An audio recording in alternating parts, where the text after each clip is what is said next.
Happy New Year, everyone! 2023 is finally here. We can put 2022 behind us, which was a roller coaster of a year, especially in the housing market.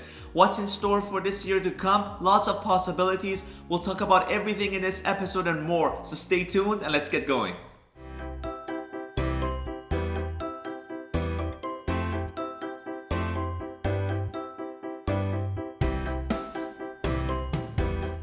So what's going to happen with the housing market within the Ottawa region in 2023? And that is the question I've been asked repeatedly, especially in the past 3 to 4 weeks now. And that is really dependent mostly on what the Bank of Canada is going to do. In the second half of 2022, they decided to fight inflation, and that meant that they would increase the interest rate, the overnight rate significantly. Several increases we've had so far, and it seems Bank of Canada is reaching their limit. They realize that if they push the envelope too much, we may face a full recession. And I believe that's something that they'd like to avoid. Would there be any more increases, which is the question I've been getting? It's a possibility that another 0.25 to 0.5% is something we'll look at.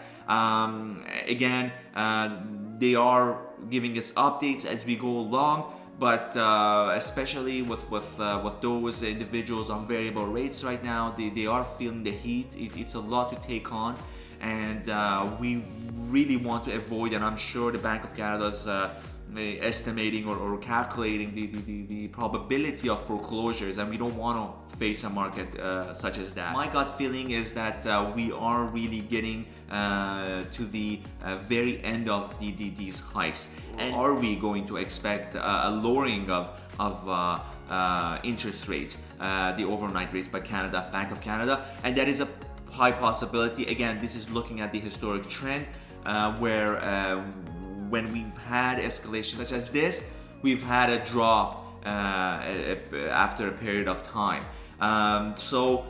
Especially those who are on variable rates, as I've discussed in my previous videos, you've always had the advantage of getting a good rate with a variable rate. It is fluctuating and it impacts your monthly spendings, obviously, with variable rates, but historic trends show us that only within the past 35 to 40 years, only maybe 4 to 5 years of that period of time was it worth for you to get a fixed rate. Why people get fixed rates? Again, banks want you to get fixed rates because this is where they make the most money. But when we look at the percentages, on average, variable rates have been about 2% lower than fixed rates in most years. So that said, I think we may have a bump up, 1 or 2. I think they'll be much less than what we've witnessed so far. And again, I'm optimistically looking at it.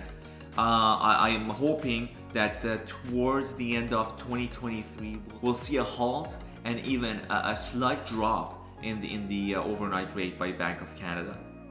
And what is this going to lead to? Looking at the number of immigration per year from now to 2025, and we've discussed that, we're looking at about almost 400,000 to 500,000 immigrants per year. Looking at the demand domestically, looking at the number of construction, new units coming into the market, and as well as the trend in resale per year historically, we are in shortage of inventory. So we see a lot of buyers now holding back on the sidelines. And once the rates start to balance themselves and get adjusted, in my opinion, we will see another hectic market. And this could be in 2024 and into 2025.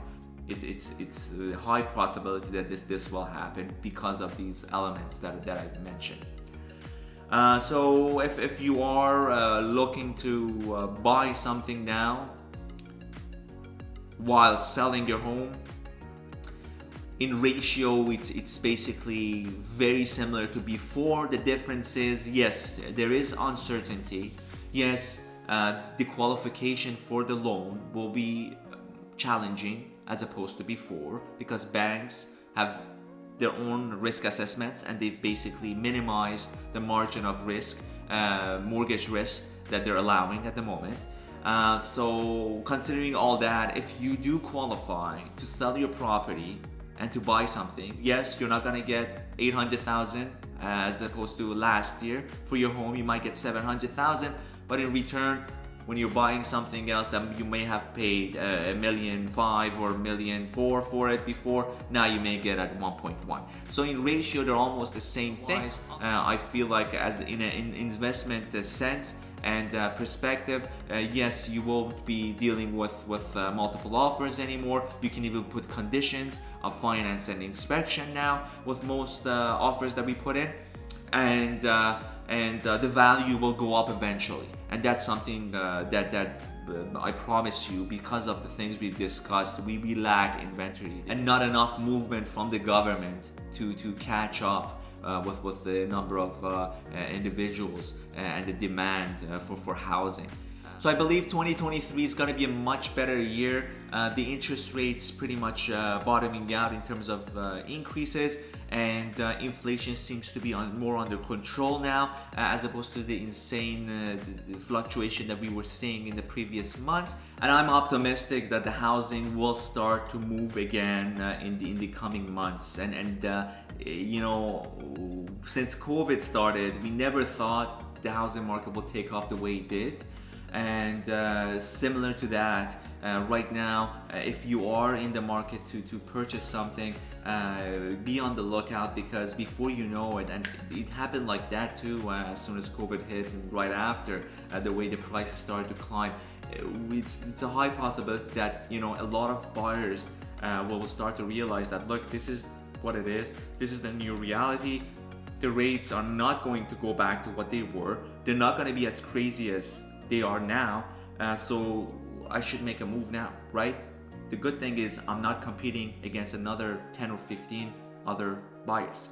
So if you're in that position, if you do qualify, I think perhaps be on the lookout, because in the coming months, things might change for the better in terms of activity in the housing market than you may think. Okay, so that's that. So let's get going with the numbers and the stats for the month of December, the last month of 2022, in terms of what happened with the Ottawa housing. And the reason I can tell you that things may move sooner than expected, it's because of what I'm seeing in the condominium market, and that is demand. If we were facing a full recession, full on, we wouldn't be seeing this sort of an activity. So it's interesting. So let's take a look at it. First, Ottawa and surrounding area, and then we'll get specifically more into each category.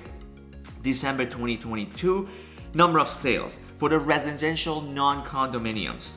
In 2021, we had 596 sales versus 466 in 2022, and that's a drop of almost 22%. And for the average sale price for the residential freeholds in 2021, we had 708,000 approximately, versus 2022, 656,000. So that's a drop of 7.3%. And looking at the condominiums now, very interesting.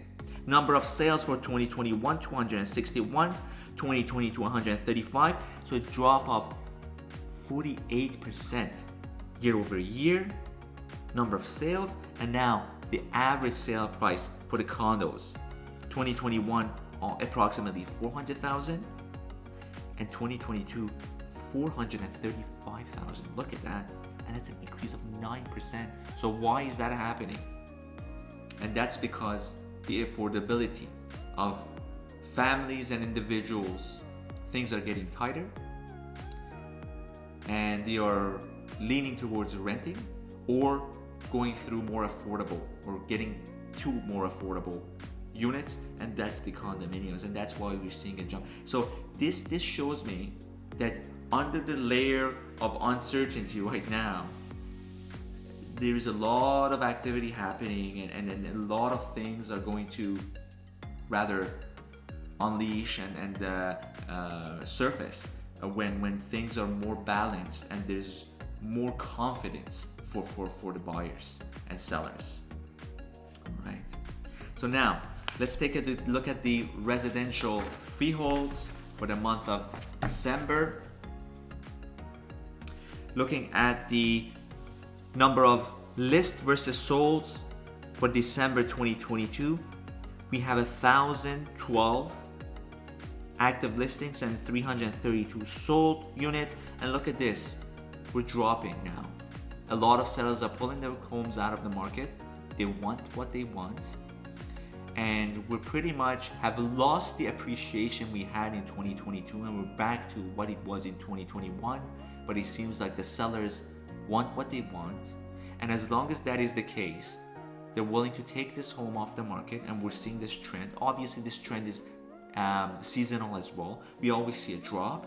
Obviously, it was very different than last year, which we had a high demand, or more certainty, we may say.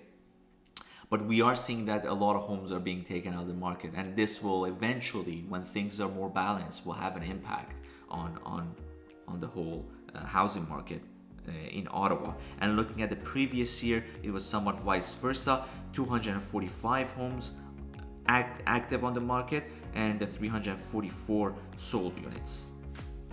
Okay, looking at the residential list versus sold ratio, obviously the list prices are much lower now. We are getting at 95.6%, about 96% of asking, but that's with the consideration the average list price is lower now. Okay, and last year we had 102%. And now from the previous charts, looking into the average sale residential per month comparison will give us a better feel for what's happening. And looking at December, we have an average of 696,000 versus 803,000 last year.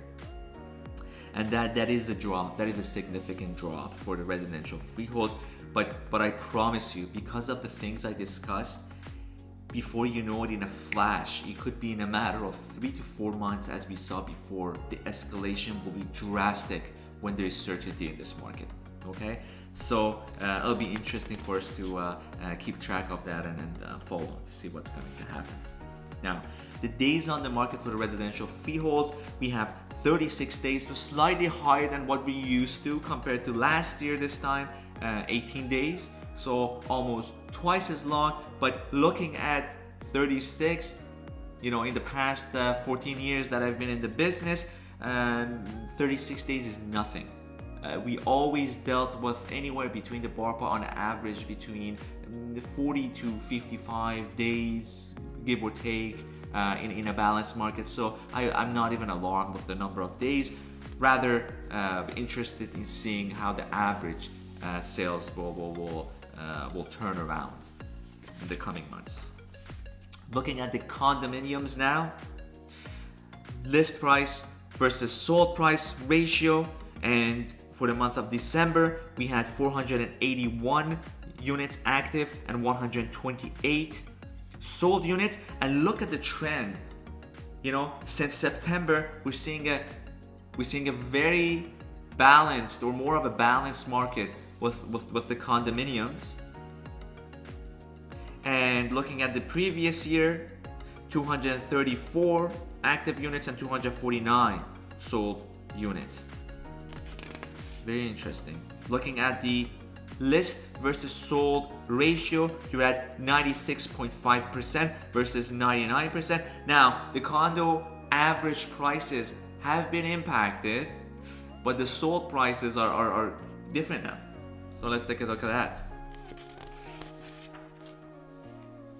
So average sold price for condominiums for the month of December, 442,000, and previous month we had 425. So really, it's really holding steady, and that's interesting. And compared to year over year, we're up. And looking at last year, 400,000. So that is very positive, and I'm optimistic because of what I'm seeing. And this shows me that we have activity. Days on the market for the condominiums for a unit to sell, 43 days. That has increased, not significantly, for the condos as opposed to the residential freeholds. Year over year it was 28 days, whereas now it's 43. It's still not alarming at all as far as the number of days it takes a unit to sell. And again, a lot considered, right? Whether the unit's well taken care of, the age of the condo unit, the condo fees, the location, the amenities it offers, how much the condo fees have escalated over time. These are all things that need to be considered, and that reflects the demand for those units. The rental market now. Looking at December 2022, 823 active units and 399 rented units. Whereas last year it was 742 active units and 326 rented units. So again, more seasonal with the rentals.